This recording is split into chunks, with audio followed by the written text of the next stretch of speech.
Welcome to the Whitetail Obsession Podcast with Dave Richmond and co-host Chris Worthing, where we talk and teach everything deer and turkey hunting related. Follow along as we help teach you tips and techniques about hunting, food plots, and habitat management strategies that everyone can use. All right, so podcast 62, and I'd like to just start out by saying that I posted a video on my YouTube channel on Monday. And I got criticized for it. I got tore into. You What saw it, was right? it? Which one? About the trail camera making a clicking sound. Oh, yeah. Mm-hmm. I triggered people. Did they? They tear you up? Why? I had people send me messages on Instagram and everything saying that just like ignorant comments. And I was like, Really? yeah. And all I said in the video was, this could be something to look into. I didn't say trail cameras are going to 100% ruin your property. I said it could be something to look into. You triggered them. I did. And when you look at the people that commented, I found their social media, right? And I went through some of their Facebook posts and stuff. And a lot of people were commenting, making posts saying, I don't know what happened. I'm not seeing any deer this year. I'm not seeing deer. I'm not seeing deer. But the same person commented on my video said that the clicking sound has nothing to do with not seeing deer. So it's the people that they're not having success, but then they go on social media and make these stupid comments saying that it has nothing to do with it. And it may not be, but it's just something to look at. You know what I mean? I did like the example that you gave. You had that camera sitting on the table and you put your hand in front of it. And it clicks. I didn't realize that the cell camera did that. All cell cams that I had does that. If you put it out in the woods at a deer's face and that deer walks in front of it, click, click, it makes a clicking sound. Did not realize that because, as you know, I don't have any cell cameras. Yes. Now, till now. Yeah. I'm going to use them this fall. Right. And some guys were saying that regular cameras do that. Now, I have a lot of regular non-cell cameras, and I've never heard them click. The only one I've ever had that did that was an older style Moultrie. And you could hear the lens click. Yeah. All it is when it's transitioning from like a darker environment from a lighting environment, I believe, you can physically see the lens flicker. It flicks in front of it. This one does, yep. Yeah. So yeah, I'm so glad they made better cameras, though, because that was one of my worst experiences. I bought this camera. I bought two cameras when I first got into putting cameras on. One was one of those Primos 35s or whatever. And that was like the best camera I ever had, but it didn't last a whole long time. It lasted a couple years. And then this Moultrie, it was so dumb. It took C batteries. I had one before, yeah. And it had the lens that flicked and clicked, and it was horrible. Yeah. Horrible. Yeah, but these cell cams, I mean, majority of them click. They make a clicking sound. And is it going to alert deer? Well, it's a possibility. I mean, is it going to... They hear a twig snap. Right. They're, especially if they hear that clicking sound and then they see your camera right there on the tree. I didn't say it was 100% going to ruin. I just said. Yeah, but how many times have you snapped your release on a string and it clicked? Right. Exactly. Or you pulled back and it clicked back here somewhere. Yeah. Or how about when you draw your bow and your elbow cracks? Mine does it all the time. I pull back and it's like. And they hear it. And they hear that and they like stop and throw to attention. Yeah, it's just, people on the internet are funny, but I had some of the people I just blocked. I just banned because they were like, I didn't even see all that. Yeah, they're like, this dude's an idiot. Blah. I'm like, what? I'm like, this is crazy. It was wild, man. He's an idiot. Yeah, I never seen nothing like it. That's funny. Yeah, I mean, but the 90% of it was positive. And then there was the 10. I had a lot of comments, but I had people message me on Instagram like, "You're so wrong. I have trail cameras out. It doesn't alert my deer."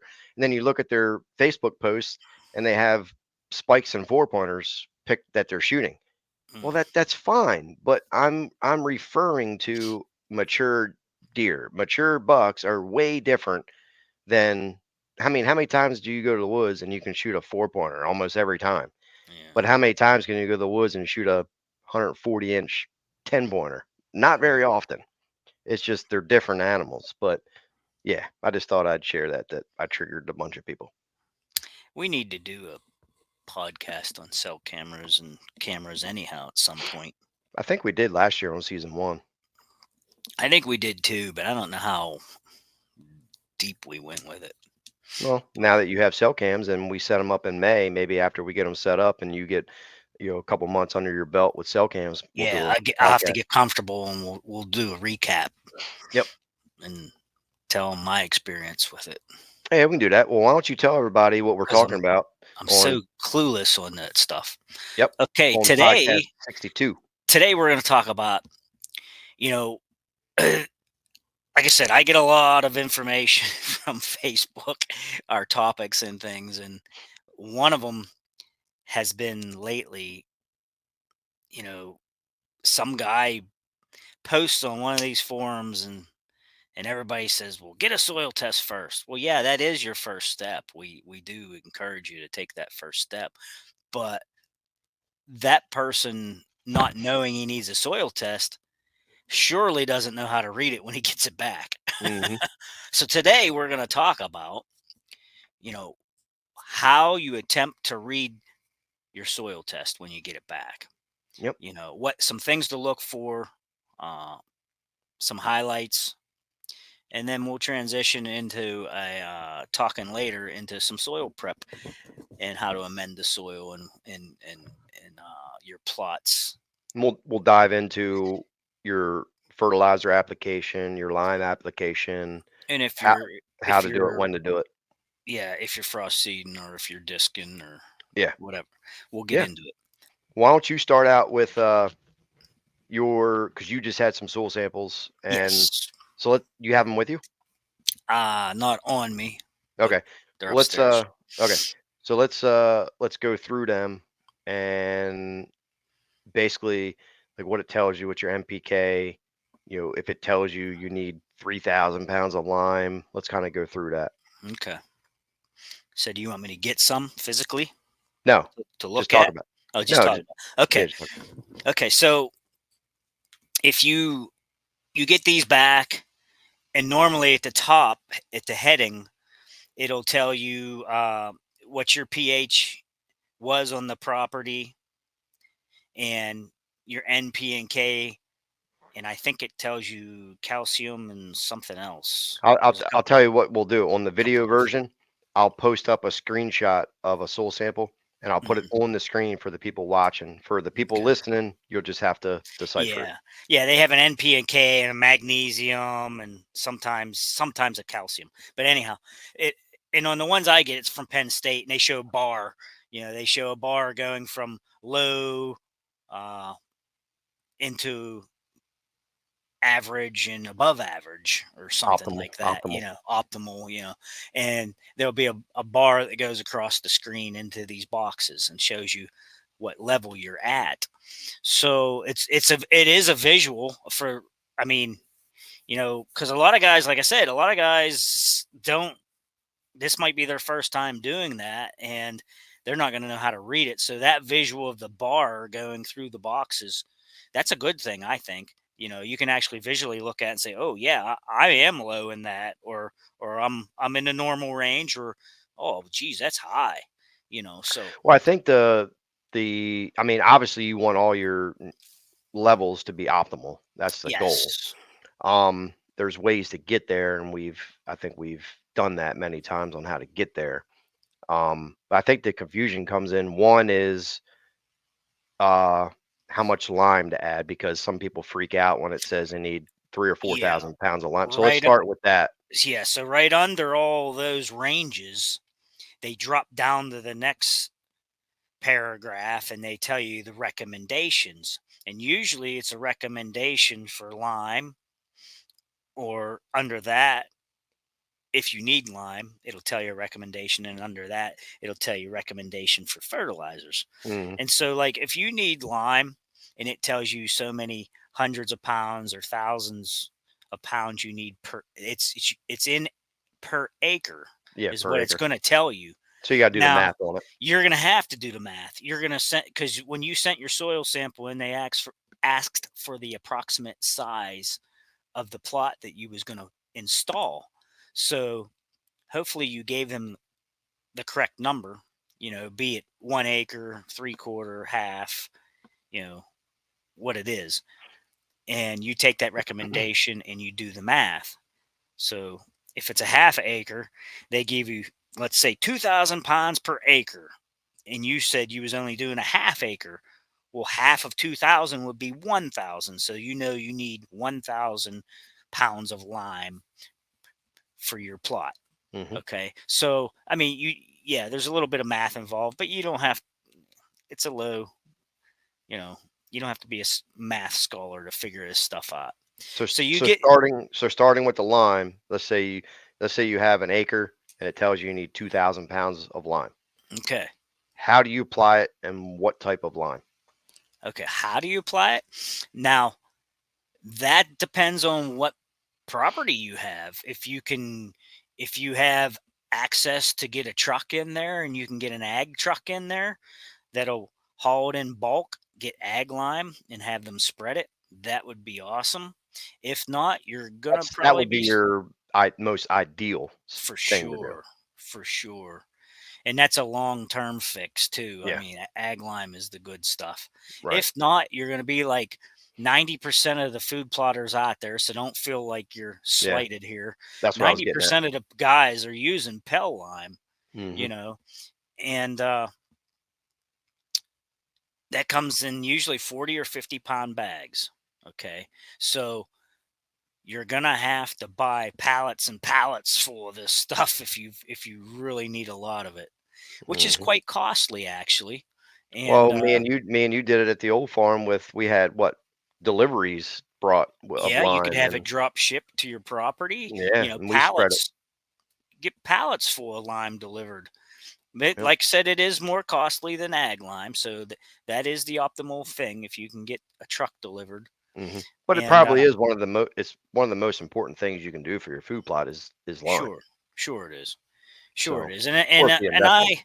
I would say it's most cost effective. Let's put it that way too, Mm-hmm. because your fertilizer is going to be more expensive. Yeah. But you can get away. You can get away with having a pretty good pH and it drawing out the nutrients from the ground. You can get away with that a lot easier than if you don't lime and you add fertilizer just blindly, like a lot of these labels tell you to do on the seed Mm-hmm. label. They'll tell you, if you didn't do a test, throw this much fertilizer out. I wish all seed companies would eliminate that label and Well, they say, don't even talk about lime. They just I know, talk about throwing fertilizer fertilizer. down. I wish they would get rid of that and say, get a soil sample. Yeah, no doubt. I mean, seriously, they don't even tell you about No, they don't. amending with lime. Mm-mm. So from the get-go, you have no idea what your pH is, and they're telling you to throw fertilizer at it. So Right. now you're just throwing money in the dirt, literally, and walking away. Mm-hmm. And you won't even need it. Like in my case this year, I did all those soil tests, no lime needed. And for 4 acres, I need literally 3 bags of fertilizer. Right. 3 bags. That's it. So if I took their recommendation, which is usually 300 pounds of triple 19, is usually what you see on these seed tags. Yeah. 300 pounds. Yeah, look at the money I would have wasted. Yeah, it's a lot of money. So anyhow, yeah, you're going to take their recommendations. You're going to you're going to get the lime, because the lime is the key factor. If you don't have the right pH, like I'm trying to say, throwing fertilizer at it is not. You have to have the pH correct for it to be able to use the fertilization. And the fact is, the more fertilizer you add, the lower your pH is going to be because it drops pH. True. because there's so salts many and fillers. fillers in it. Yeah, mainly salt. It's all Yeah. just fillers that lowers your pH. So Yep. usually if I'm adding fertilizer, I'll add like for every 3 bags of fertilizer, I'll add 1 bag of lime. It offsets the drop in pH. Mm-hmm. So that's just something for. I don't want to. We don't want to confuse people, but No. fertilizer, synthetic fertilizer, does lower your pH. So that's why lime is so important. Mm-hmm. Why don't you jump into now? Let's say somebody needs 3,000 pounds of lime Mm-hmm. on their 1 acre food plot. Should they add it all at once? Well, when you go to the bottom, and it's on the bottom of my test anyhow, when I got my readout back from Penn State, when you drop to the bottom boxes, there's some boxes along the bottom of the page, and Mm-hmm. one of them's called CEC, and that's cation exchange. And when you talk about cation exchange, it it is the amount of nutrient holding capacity that your soil has. And obviously, a lot of people fall in the range of between like 2 and 12, let's say. And the higher the better. That's the higher number, the better the nutrient holding capacity. And it's kind of like think of like a sponge, and the sponge can only hold so much moisture, you know. And if it if you add all this fertilization on into this sponge, let's say your soil, but it can't hold it all, it's just wasting away. It's going to leach out of it like a drip, like the water dripping out of the sponge. When the sponge can't take any more moisture, it just leaches off and starts dripping. It's kind of the same idea with your soil, if you will. Um, so what you would have to do is what we call a split application. So a rough estimate how to know how much that your soil can hold. You take the number that they give you in the CEC, let's say it's 10, and you roughly multiply that by 10. And so that number would be like 100. So you're talking like 100 pounds, of all this fertilization that you could add. And it's it's just I don't even know how to say it. There again, if you're adding it all on at once, it's not a good thing. It's not going to be usable. It's going to leach off. So you're going to put some on at planting, like a starter, and we like to put like at least, I don't know, I like to put like 60-70% of it on if it falls within the range of my CEC, and then I'll put the rest on later, like a month later or so. Mm-hmm. So is that clear as mud?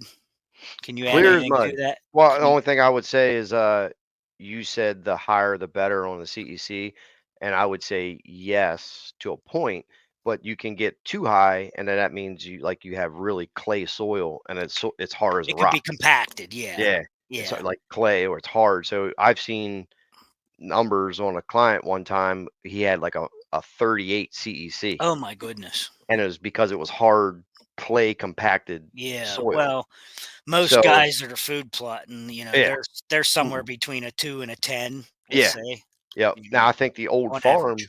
farm, we went from I think like a 3 or 4, and all said and done after 5 years, we were up in like the 14, 15. Yeah. Well, in So a way you can raise your CEC is yeah. you could be green manure. You could be Mhm. disking in things, getting your organic matter down into that dirt, and that's going to Yeah. help hold Right. that nutrient down there. Hmm. So that's a way that you can raise your CEC. Now, when should people add the lime? What time should they do it now? Should they wait until they plant or what? You know, any time of the year is a good time to add lime, really. But if they're getting into frost seeding, obviously lime's not going to do a whole lot for them at that point in time. But like I said, I would put it on any time you can. Hmm. If you got the money and you know you need it, go get some and spread it. Yeah. Yeah, I'd say if you're disking an area, like you're planting an annual in the spring, apply your lime now. Sure. But also because you're going to disc to plant your annual, disking that lime in is beneficial. It helps it break Yeah. down faster, and you'll get to the lime at the mixed into the soil. So anytime you can disc the lime in is beneficial. For But I sure. would still say if it's not, if you're not on a hill, if it's flat, Yeah, if it's not gonna lime, wash away yeah, on you. lime anytime you want. Yeah, and I would say you could, like, in an area where there's still gonna be frost and things like where I'm at, Hmm. even if you put it on now, like last night we had a lot of rain last night. We had a lot of rain today. So it's Yeah. gonna help melt that down in for you. Hmm. Um, but ideally you like to have lime and fertilizer next to your seed. Hmm. So, you know, it it's definitely definitely gonna benefit you to have it mixed in with your soil, Definitely. you know. But yeah, anytime's a good time to add lime Hmm. because it does take a little bit of time to break down and get it to where you want it. I liked when we limed at the farm the one time when it had that thin layer of snow. Yes. Man, we turned all of it gray, Gray. lime color, and it was easy Mhm. to tell where the lime was. Yes. Yep. Yep. You could, like you said, you could overlap it and you could see where you've been or where you've missed. Hmm. It for sure was a good time. And guys can apply it. We used what was that, 50 or 100 pound ATV spreader, A hundred um, pound. 100 pound. I bought that pull behind spreader, which I don't recommend. Thing was junk because, well, the one I had was junk because the width of the wheels weren't wide enough. So Yeah. anytime it hits a bump and it's top heavy, it spilled over. Yeah. I've It did. seen ones they have now that have a wider wheelbase, so it won't tip over. Mhm. Those would be recommended if anybody's using a pull behind, but the regular mount on the ones that mount on your four wheeler work well. So always a way to do it. But just please use actual lime and follow the soil sample. Yeah.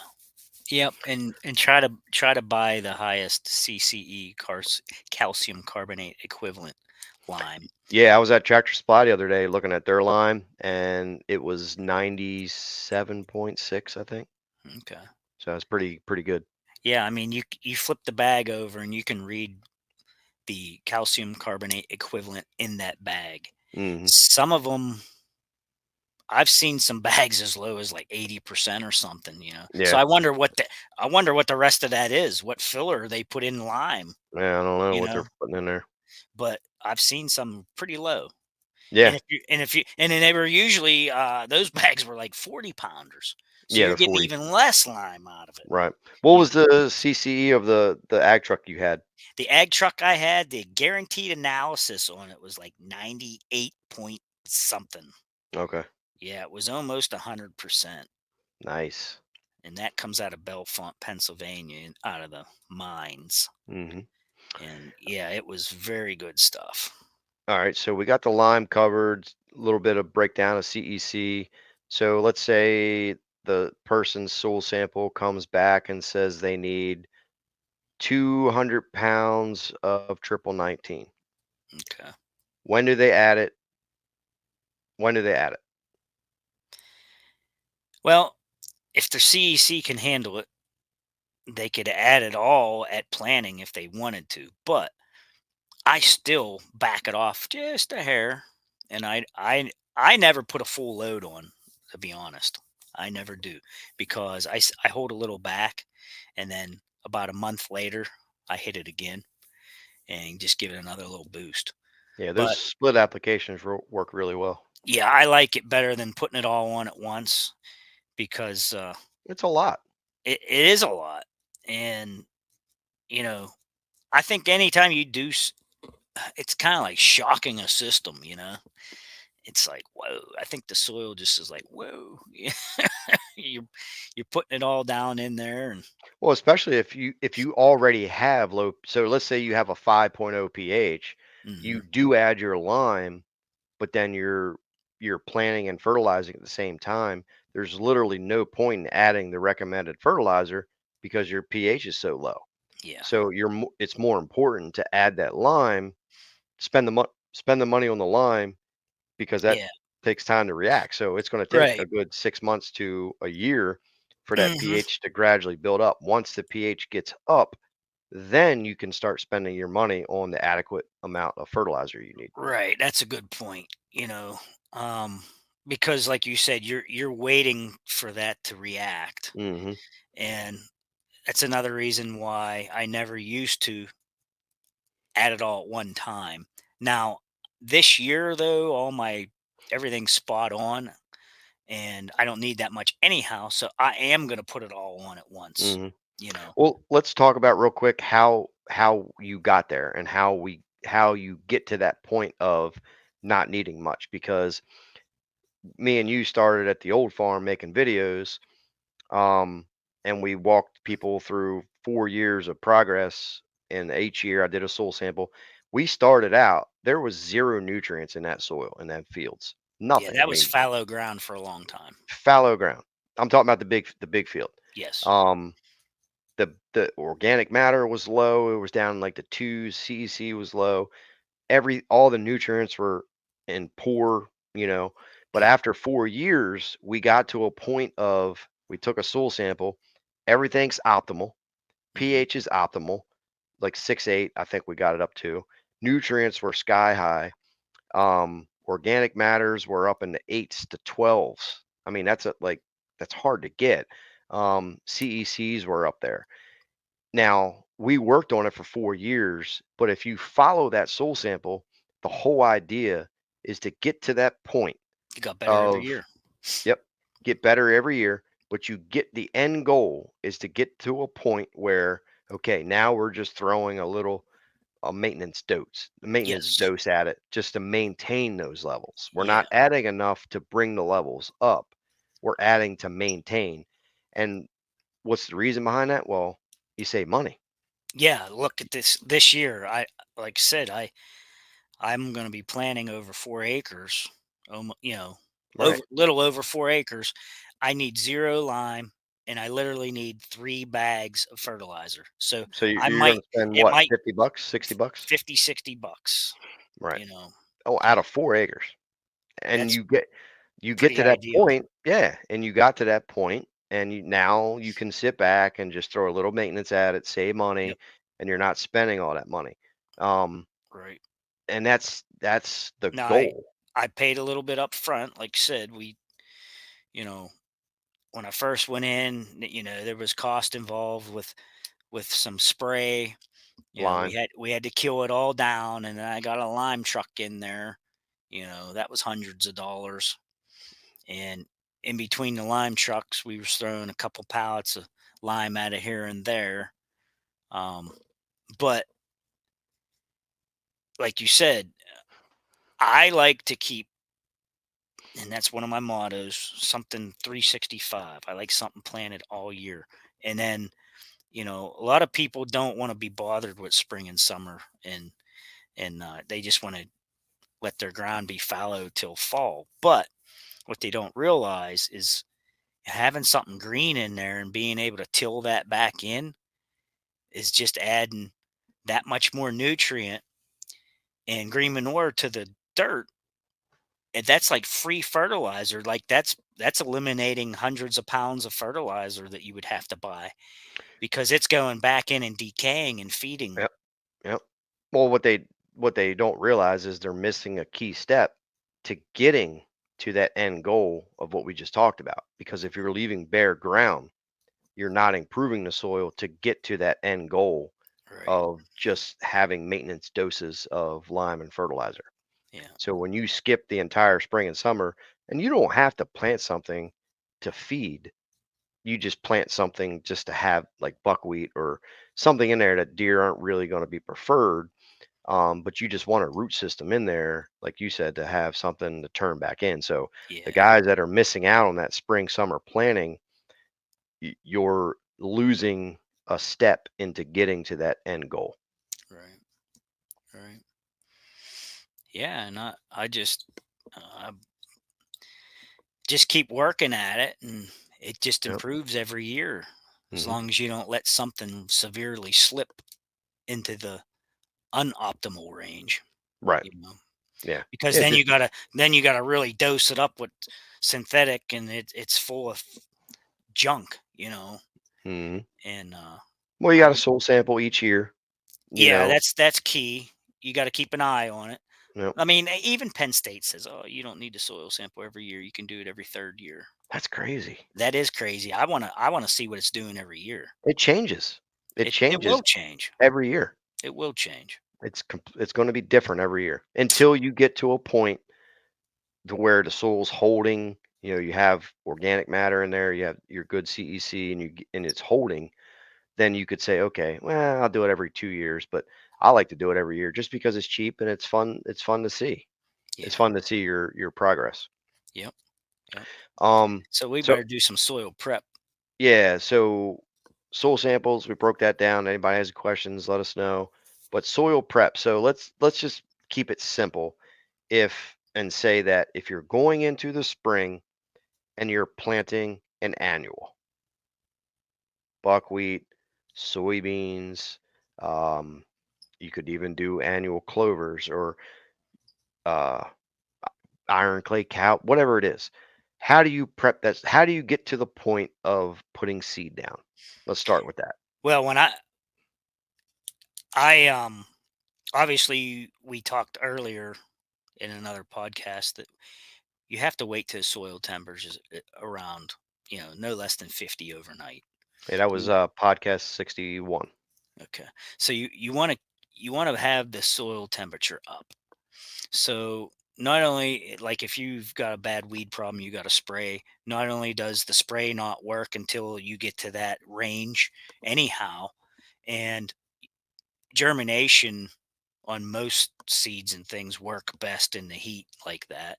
Mhm. Um, of course, I mean, you've got your winter wheat and your winter rye and things that germinate down as low as like 37 degrees or something like that. But I mean, the stuff that you're going to be putting in for spring and summer, you need to wait, be patient, get that soil temperature up, not air temperature, soil temperature.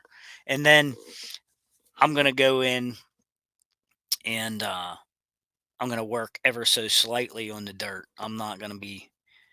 You know, I'm not going to be ripping soil 8 inches deep or whatever, because all you're going to do is uproot more weed seed.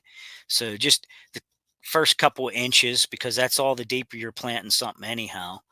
You know, scratch up the first couple of inches, get your fertilizer mixed in. I usually end up spreading that first. I Mhm. scratch the dirt up. I spread the fertilizer. If it needed any lime, I put that in too. And then I'll spread the seed, and I usually get a chain harrow, and I just smooth it all up. So that gets your lime and fertilizer next to your seed where it needs to be. And that gives it that boost to get germinated. And obviously, you need to do this all right before a moisture, Yeah. right before a rain or something. Or if you have some wet ground, I don't like to do it in the mud, but if you have some moist ground, you can get away with ground moisture that way Mhm. for germination. But that's how I get to that point. Yeah. I would just say that yep, you're ready to plant. You got to look at your weed situation. If it's full of weeds, it could be a new plot. You have to get that under control, whether you're just disking it, but realize in the spring you're going to have weeds. So I Yeah. like to sometimes, depending on what it is, I like to spray it with glyphosate and 2,4-D, give it a good burn. I'll disc and I'll plant right away. Um, the main goal with that is to get a good seed bed, um, soil soil to seed contact. Depending what you're planting, you don't have to clover doesn't have to go real deep. Soybeans, half 3/4 inch. Your Egyptian wheat doesn't have to be too much either. But the main goal with that is to get the pure soil to seed contact. If you have any thatch in there and the seed sitting on top, it's not good. So you have to either work that in, mow it down real low, burn it off, whatever you got to do, scratch it. But the first couple inches is really all you need, and usually what I'll do is before I'll disc, I will spread the fertilizer that, like you said, and you can mix all that in with, Mix it in. Yep. yeah, mix it in there. And at that time, it's good if you had already spread your lime, it's good to disc it anyway. That way you mix your lime in as well. Hmm. So hopefully I mean, none of it is rocket science. You just have to realize that you need soil to seed contact. You got to follow a soil sample, get the appropriate lime and fertilizer in there, and then your end goal 2, 3, 4 years down the line is to do that soil sample and look at it and say, wow, everything's optimal. All I got to do is add maintenance doses, whether it's 150-pound bag of fertilizer or 2 to 3 bags of lime, just as a maintenance, just to maintain what you got. You're not adding 1,000 pounds of lime every year. You want to Yeah. not do that. And, Main reason is just money. You want to get to that point where you're saving money. and the only thing I would add to that is a sidebar note. When you're talking about fertilizer, it's based on 100 pounds. So that's 2 bags of fertilizer. So Yeah, if it tells you need, uh, you know, if it tells you need a couple 100 pounds, you need to figure that out. The number on the bag, the 10, 10, 10, it's you per only 100 get, pounds. yeah, per 100 pounds. You need 2 bags to get a 10, 10, 10. Yes. So you just need to remember that when you're doing all your math, Yeah. you know, So if you're buying, break it down real quick. So if you're buying a 50-pound bag of 10, 10, 10, you're only getting 5 5, 5, pounds, 5. 5, 5, 5, Yeah. because fertilizer is based off 100-pound equivalents. Yes. Yes. So if you buy a 10, 10, 10 50-pound bag, 5 pounds, 5 pounds, 5 pounds. Yep. You have to be careful. A lot of people don't know that. Yep. So they have to buy 2 bags to get the true 10, 10, 10. True. Yep. So yeah, I mean that's and don't listen to the guys that tell you that you can add less Pell lime.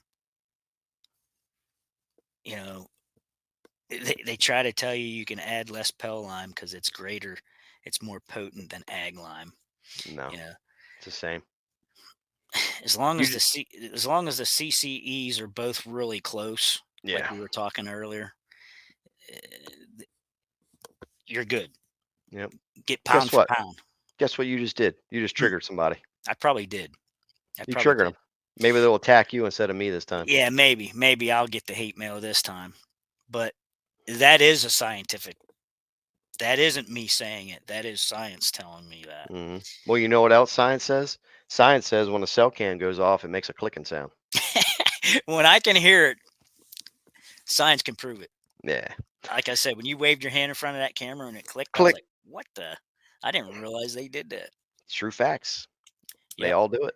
yep. So don't get mad at us.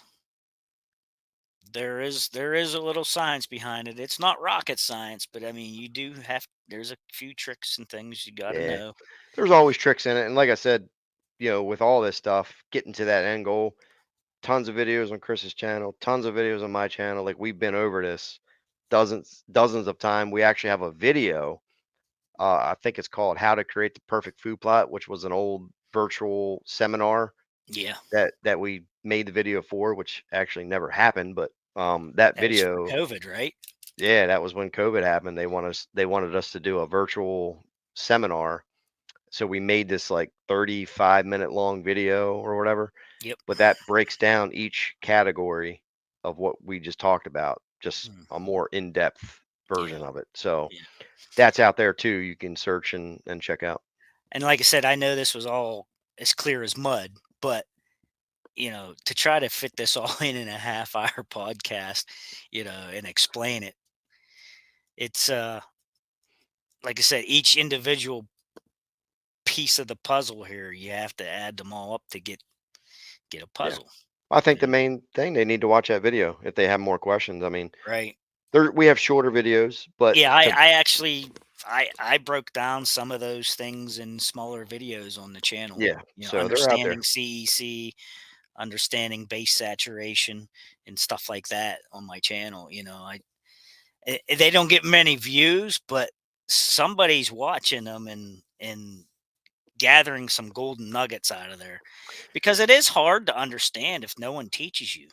Well, like I've done soul sample videos on my channel, and they do the poorest out of any They video do. because They it's a do. boring topic. It is. Nobody wants to hear it It is. because But they're people don't. also the guys that have crappy plots every year, Yes, correct. you know. Yeah. Again, it's just something to look at. Make sure you're following it. It's one of the most avoided things in food plot is soil sand. Yeah. Nobody wants to do it, It's but hard to elaborate on something, yeah. So go and check out some other videos, Hmm. and they'll be explained better on there. Yep. Sounds good. So that's 62, guys. 62. We will 6-2. see you on the next one. Later. Gator.